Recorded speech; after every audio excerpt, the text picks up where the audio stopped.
Alors aujourd'hui, je vais vous présenter une BD qui s'appelle Guernica, qui a été créée par Bruno Lott et Corentin Lott, qui nous ramène donc dans la ville de Guernica en 1937, quelques jours avant le bombardement, et on va suivre le quotidien pendant quelques jours des habitants de la ville de Guernica, qui est forcément impacté par la guerre civile qui fait rage en Espagne depuis 1936.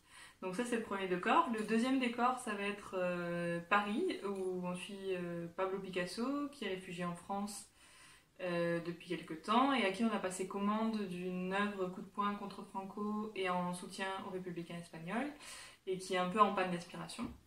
Donc ça c'est le point de départ de la bande dessinée et dans la deuxième partie on va suivre au plus près de la population le bombardement de la ville de Guernica de 1937 orchestré par Franco et les Allemands.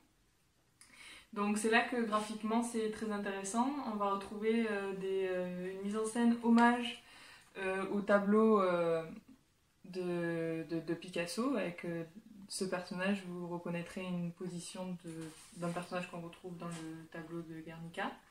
Donc voilà, je trouve que graphiquement il y a plusieurs planches qui sont très belles, très intéressantes. Donc là aucun rapport, c'est juste une planche que j'aime beaucoup.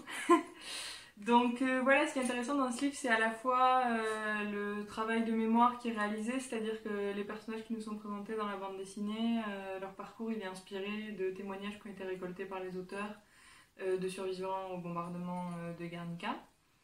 Et cette deuxième partie très intéressante autour de Pablo Picasso et de comment il a pu arriver à créer le tableau Guernica, qui est une des œuvres les plus connues au monde et qui est étudiée dès qu'il faut parler d'art engagé.